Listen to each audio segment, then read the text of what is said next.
Here's what you missed on Phathead and Cande in the morning. Weekdays 6 to 10 a.m. on My Country 96.1. My Country 96.1, Phathead, Cande Roth. Cande out. Yes, you might know that. She'll be back either Wednesday or Thursday in the middle of her second move in 3 months. Long story. If you don't know it, I'll let her tell it when she returns. A cold one today. Of course, a lot of ice out there, both on your driveway, on your car, also in the street. Dangerous. Be careful. Get an early start. And even when you're out there, you're going out there to shovel, be careful. Some of the fluffy snow from yesterday, and it is fluffy. Boy, I mean, it was coming down. That might be on top of the ice. Just be careful as you're out and about. I will tell you, let's talk a couple things about the weather. We'll get into the Super Bowl. We got a lot to talk about, the game, commercials, and all sorts of fun stuff, halftime show and everything else. As far as the weather goes, obviously, like many dog owners, I was out digging a path for my dogs yesterday, so did that a couple of times. Couldn't believe how fast it was coming down. It was, in terms of meteorology, it was a fast-moving storm, but it packed a punch, for sure. And then about 5 o'clock, I said, you know what? Before the game starts, I need to get out and clean the snow off the car, because I'm looking at the forecast. And I see it's going to be 20 degrees overnight. I said, this is going to freeze right on the car. I got to get out there. There was probably 4 to 5 inches of snow on the car, the windshield, the hood, I mean, everywhere.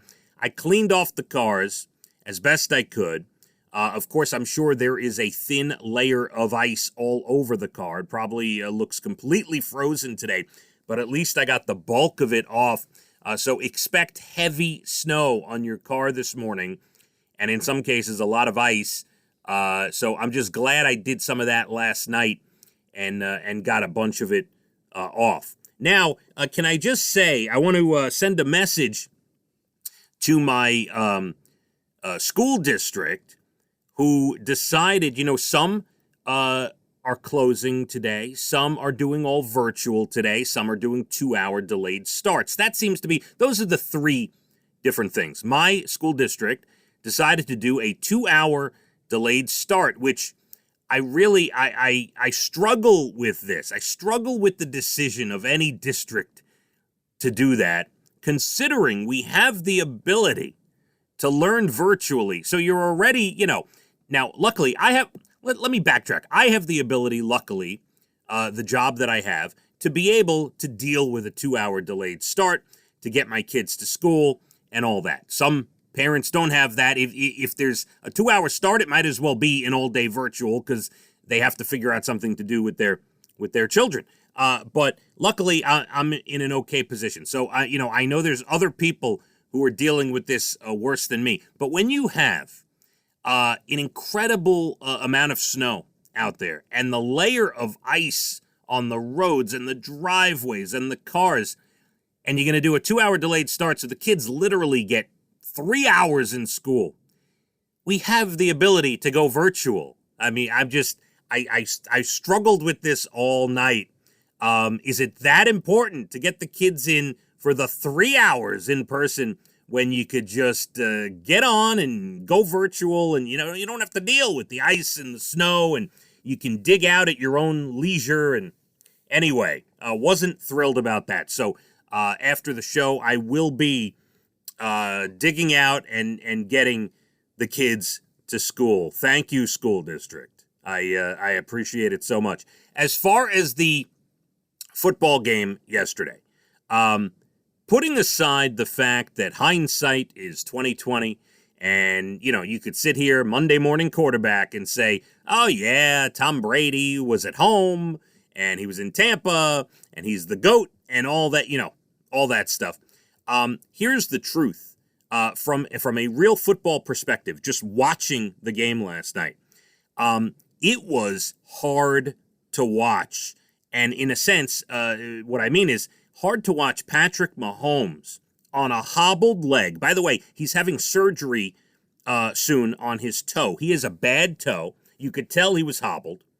His best 2 offensive linemen, we knew for weeks, were not going to play in this game. And the whole story surrounding the game was The Buccaneers defense is amazing. They are going to absolutely pound him.